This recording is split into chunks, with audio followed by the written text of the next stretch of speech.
Welcome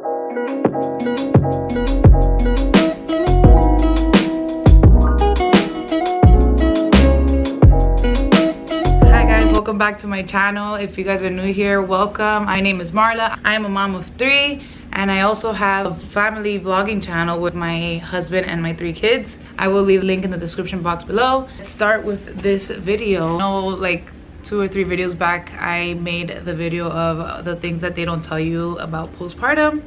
And I did say that I wanted to make a separate video on postpartum depression and anxiety. As it says in the title of this video, I will talk about my postpartum anxiety and postpartum depression. This is a very sensitive topic to talk about. If you see me like looking around, it's because I'm getting nervous. But yeah, it's a sensitive topic to me and I don't want anybody to pity me. This is not a video to pity me or to feel sad for me. Just things that I deal with on a daily basis, and I'm doing this video because I know people deal with it and it's an awareness. People like me who need answers and go on YouTube to check if people are dealing with the same thing, and I want to hear other people's stories. I am a chismosa, so I like to see what other people deal with, their symptoms, or if I'm normal, if I'm okay. So I didn't know how to make this video. This is like my 6th time making this video. It's either I end up crying or I just end the video and I don't want to speak about it no more. But today's the day. I'm going to record it. I have my notebook here with topics to talk about so I don't miss any. This video would be the most personal you'll ever see on this channel because I don't never open up to anybody, but I just want to bring out this video for awareness. Never think that anybody's going through something, because I could just put up a smile on this channel or my family channel, but you'll never know what happens in here. And yeah, so I would like to bring this video out to the world, and if you're dealing with the same thing I'm dealing with, I am here for you. I am dealing with the same thing, and yeah, I'm going to try to get through this video. So the first thing I wanted to talk about is, what is postpartum depression? Postpartum depression is depression that occurs after childbirth. And I would like to talk about the causes of postpartum depression. I actually Googled it, and it says physical changes after childbirth, a dramatic drop in hormones, estrogen and progesterone in your body may contribute to postpartum depression. Other hormones produced by your thyroid gland also may drop sharply, which can leave you feeling tired, sluggish, and depressed. Emotional issues. Postpartum depression, or depression in general, I did want to explain it as in a visual way. Like for me, postpartum depression and depression in general feels like whenever you watch a cartoon and they have like a little stormy cloud right in on the top of their head, and they're just walking around with a sad face, and then everything else around them is just beautiful butterflies and rainbows, but you see him just like sad and everything. That's how I feel. So much beautiful things that go on around my life, and I can't enjoy it because I just feel like I have a cloud over my head, and I wish I could change that, because depression is no joke. And honestly, I am tired of having this little stormy cloud on my head. Honestly, I'm trying to get help. I'm trying to be better for my kids, for my family, and for myself in general. I feel like I need to love myself more in order to love anybody else. I'm working to become a better version of myself for my kids, for myself, and for my family, and most of all for me, honestly, because without me, I am nothing. So yeah, so that is what postpartum depression is, and I would like to talk about when it started. So for me, when it started, after having all 3 of my kids, I did suffer from postpartum depression throughout all of them. All of them were different, so I wanted to go backtrack into like 6 years ago when I first had my son. Talk about my first pregnancy and then their labor and delivery, a little tiny like story. My first pregnancy was dandy. I was a military wife at the time. My husband was stationed in Texas, in El Paso, Texas, so I had to move from New York all the way to El Paso, Texas. I was alone. So I was a first-time mom, and if you go back into my videos, any videos I do talk about, I'm sure every video I do bring this up, but I do have PCOS and I have a bicornuate uterus, which is like a heart-shaped uterus. So it's kind of hard for me to have kids. My first baby is a miracle baby, so my pregnancy was so smooth with him, but I had little bumpy roads when I was pregnant. I did have like amniotic fluid come gushing down sometimes. I did have some blood spots. I almost had a miscarriage with him. So there was a lot of things that happened during that pregnancy, but it was smooth. For me, it was like the smoothest one. So when I was in Texas, I actually moved back to New York when I was like 4 months pregnant, because my husband went to Kentucky for a training. I moved back because my mom didn't want me to be alone in El Paso. I didn't want to be by myself either. I was scared with my 2 dogs, so I moved back to New York. I did not have my dream baby shower that everybody dreams about. You know, it's your first child, the first grandson, the first baby in general in the family. So everybody was like planning a baby shower, and I was just like, oh my god, it's my first baby shower, I can't wait, it's my boy. I dreamed about a boy all the time. Honestly, till this day, I thank God that I went back home so early, because literally right when I left New York, that next week, I don't remember if it was the same week or the next week, I went into preterm labor, and I had my boy at 7 months. He weighed at 4 pounds 6 ounces, and you could already imagine what I was dealing with. First child, you want to hold him, you want to like. I went 38 hours in labor with my first son, and I was just already going through the emotions where I'm just like, oh my god, it was my body's rejecting him, it was my fault that he's coming out, what did I do so wrong? I already started putting things on my head saying that it was my fault. So I just started getting so emotional, and you could already imagine just by going through preterm labor, like what does a mother think, right? So I was already like feeling so like depressed. And when he came into this world, they put him on me for like 1 minute, and then they took him away and rushed him to the NICU, which for me was just so terrifying, because if you see 14 doctors, I had pediatricians, I had nutritionists, I had psychologists, I had any type of doctor, I had them there in my room. I had 14 doctors, nurses, and students watching me deliver my little tiny baby, and it was already terrifying, so you could imagine what I was dealing with. So when they rushed him to the NICU, I was just like, what's going on, what the hell? And then I just fell asleep. I was already like freaking out, panicking, which is a normal thing to feel. When I first saw him, I couldn't even carry him for the first few days. When I first saw him, he had like tubes down his throat, so I was already feeling depressed. They usually say that postpartum depression starts between 6 to 8 weeks.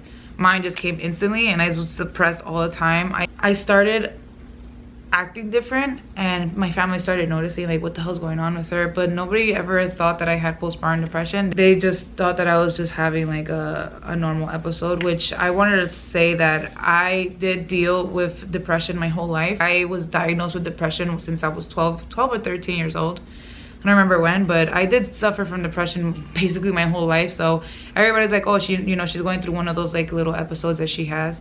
So I ended up started getting aggressive like towards everybody. I didn't want nothing to do with anybody. I didn't want nobody near my child, no nurse or anything, but obviously they had to. I would have my son's camera that they had in the NICU. I would have it on all day 24/7. If he cried, I would call the nurse like, what's going on?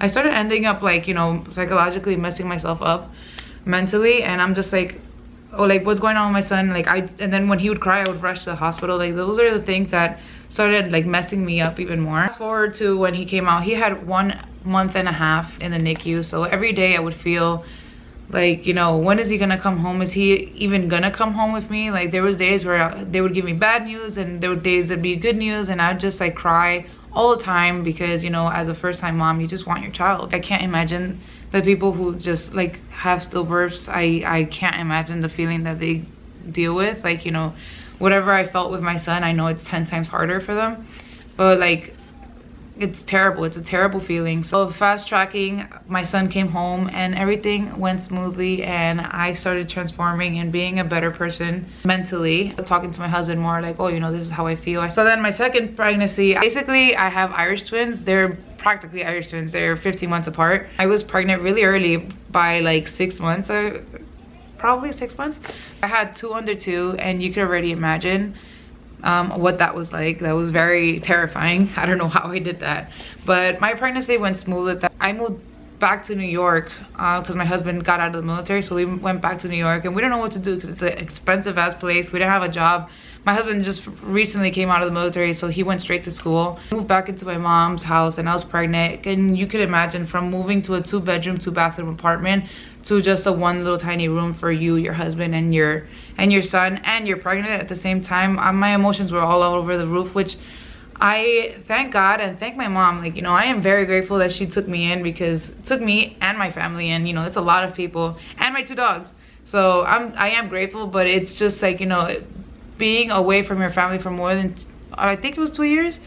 I was 2 years of it, 1.5, 2 years, you know, being in your own space, and then to go into a little tiny like room, it just messed me up so much. And then being in a house with like so much people, I believe it's like 15 people, 13 to 15 people in that household, you know, it's like, it's terrifying. And it just started messing up my mental health, because I would just fight with my family here and there, and they weren't understanding or know what depression is. So I can't really hold them accountable for the way that they were treating me.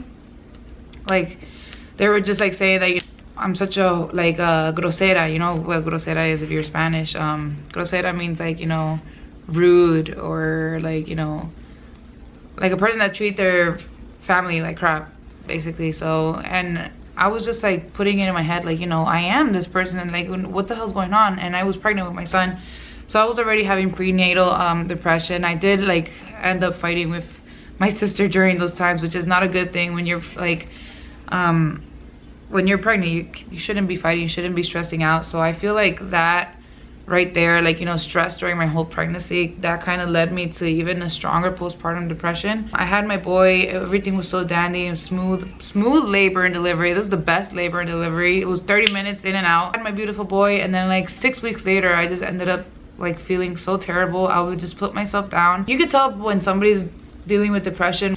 Me, all my life, I grew up not a tomboy, but not a girly girl either. So I was in between. So I would do my hair and I would do my makeup. So when I started like dealing with postpartum depression, I stopped doing my hair, I stopped doing my makeup. I wouldn't dress nice, I would dress like, you know, whatever. And I also stopped taking pictures. And if you go see my Instagram, I don't really take pictures as much. I'm trying to make that as a New Year's resolution to, you know, take more pictures and like, you know, do self-care things and help me out in the long run, so it could help me out with my postpartum depression. But anyways, going back into the story, I stopped doing all those things, and I started ending up having suicidal thoughts after my second baby, which is terrible to deal with. I don't know how I got out of that. I mean, I do, you know, I saw my beautiful kids, and I'm just like, you know, these two beautiful angels without their mom, you know, how could I just leave them alone, you know? So it's like, there was days where I just felt like the most terrible mom, the terrible wife, the terrible daughter. And I was just like, they don't deserve me. They don't deserve this that I'm giving them, you know? There was times where, you know, postpartum depression was kind of ruining my life, ruining my marriage, which I was just like, what am I doing? I'm just gonna leave this world, because honestly, like, I can't take it no more. There's days where I just tried. I tried to hurt myself. And it's not something that I never wanted to speak about. Bring it out there into the world where, you know, postpartum depression sucks major, like, it sucks so much. And I wouldn't wish this on my worst enemy. Like, it's the worst feeling in the world. So my postpartum depression ended up turning into diagnosed with major depression. I cried for help. I told my doctor diagnosed me with major depression, and she ended up prescribing me Zoloft. It's getting to a point where it's just like uncontrollable.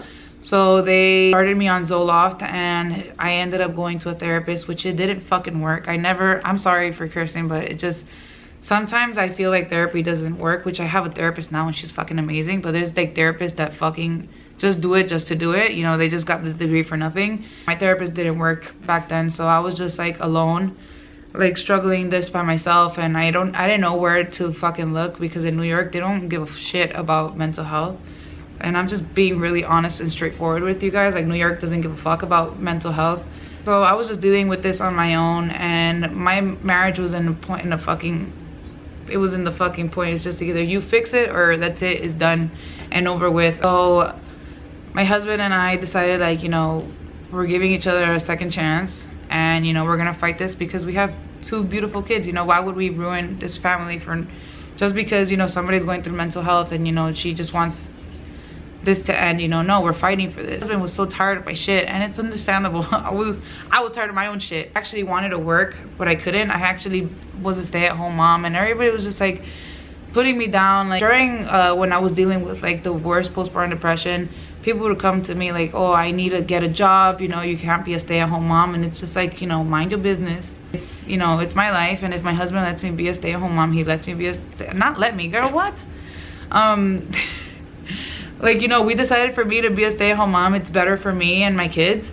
So me and my husband would talk, and I got up and wanting to get a job, but then I would like get out of those jobs because I was just dealing with too much shit in my mind. During those times, my son also got diagnosed with autism, so you could already imagine my pain. I was just telling myself that I was the worst mother in the freaking world, and it was my fault that he has autism. In those times, I had to, like, you know, stop thinking about my dreams and my career and everything, because I was going to college too. And my husband is just like, why don't you just file for disability? Like, your depression is getting to a point where it's just like it's uncontrollable, and you know, it's ruining our life, it's ruining your life.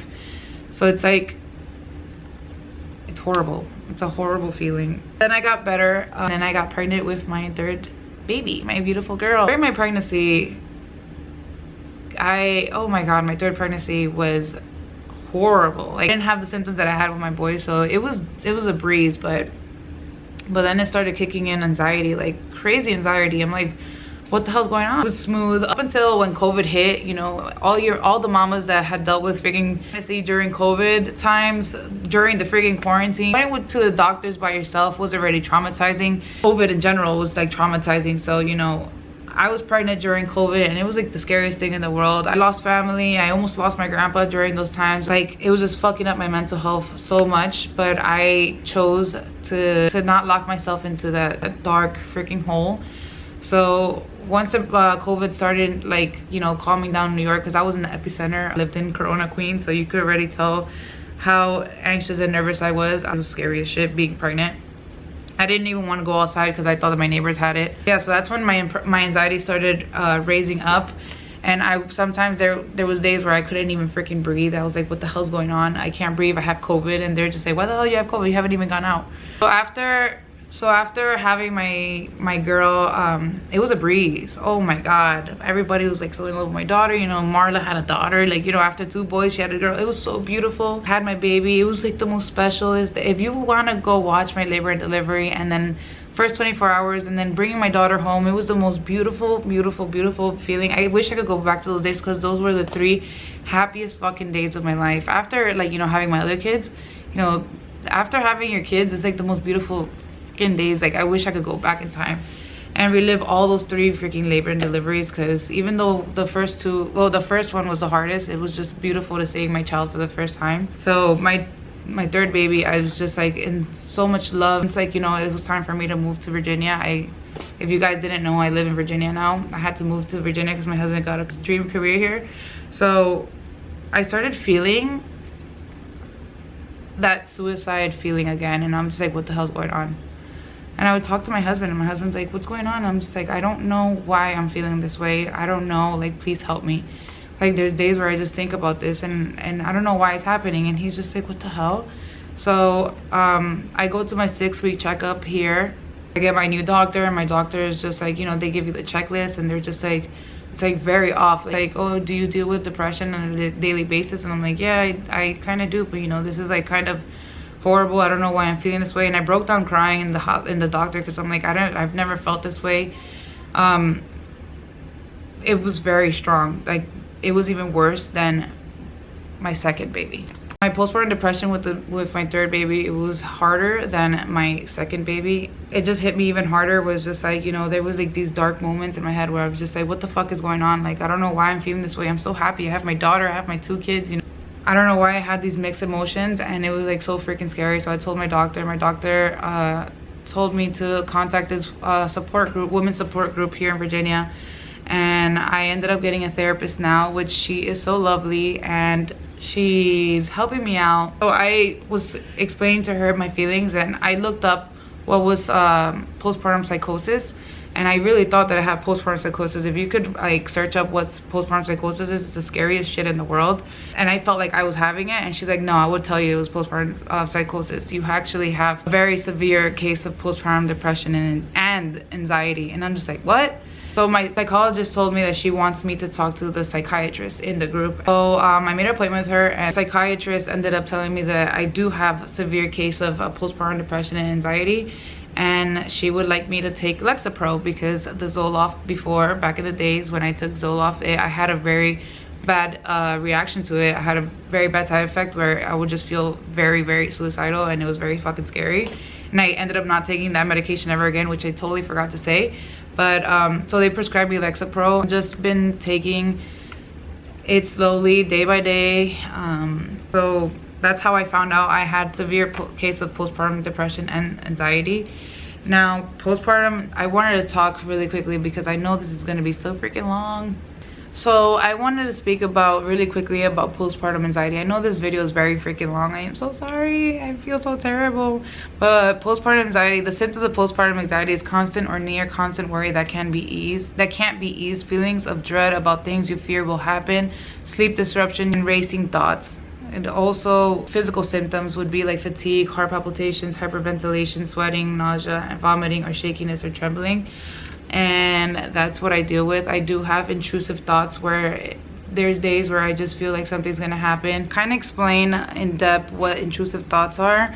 Intrusive thoughts are thoughts that seem to become stuck in your mind. They can cause distress since the nature of the thought might be upsetting. They may also recur frequently, which can make the concern worse.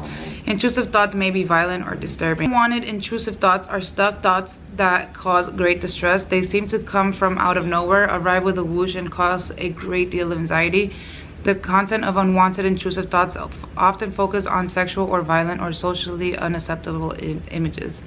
So it's pretty scary, the intrusive thoughts that I be having, and it's mostly about my kids. If something ever to happen to them, it's like so freaking scary where I just think about something's gonna happen to my kids. I always hold them so tight, or I'm like paranoid about things. I get so paranoid where I don't want nobody to be next to my kids, and it's kind of scary. I'm just gonna give an example. I have intrusive thoughts mostly every day where it's just like my son just had like a little swollen lymph node, and I could already like imagine the fucking like worst that could happen. And I had to have blood work done, taken out. I had to have like the strep throat thing, COVID test done. I had every test done on him, and it was just a very bad freaking infection.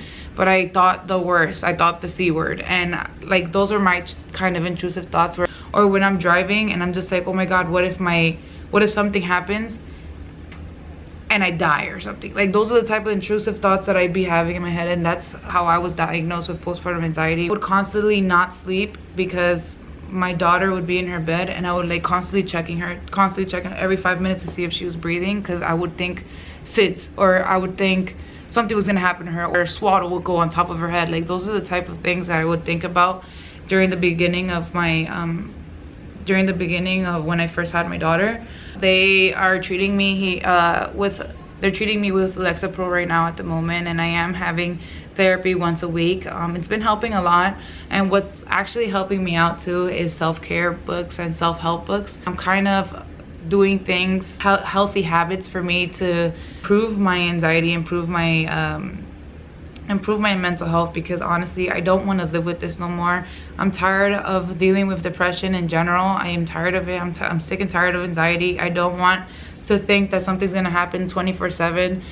Like literally, I am glad that I like went for help, because I don't know what I would have done if I didn't. I was just thinking that I was crazy. The last thing I wanted to speak about in this video, I know this video got way too long, but I just wanted to speak about support. There's so many ways you can support somebody who's dealing with postpartum depression and anxiety. This goes out to friends, to family, whoever knows somebody who's dealing with postpartum depression or anxiety, or if you are dealing with postpartum depression and anxiety. I think the first way to support somebody is, if somebody is crying out for help, help them. Even it's just like, you know, taking care of the baby, or just like holding them for 5 seconds, you know, 5 minutes or something. You know, there's a lot of ways that you could support somebody who's dealing with these type of things. Not a lot of people, like myself, I don't talk to anybody. So if I do open up to somebody to, you know, try to calm me down and like tell me that they're there for me. I opened up to somebody and I told them that I was getting help, and I just thought I was crazy, and that person just told me that, oh, you know, there's a lot of people who deal with things on a daily basis. I think that's something that you don't tell somebody who's dealing with mental health, because you're basically saying, oh, you know, there's other people out there that suffer the worst, which I totally get it, but at that moment I need help. So I honestly don't tell anybody what I'm dealing with, and the only people who actually support me and know when I'm feeling depressed or anxiety, or you know, something's happening to me, is my mom. And my mom, my husband, and my brother. Actually, they sense that something's wrong with me. I don't know if it's like a sixth sense, but my mom always calls me when I'm at my lowest point,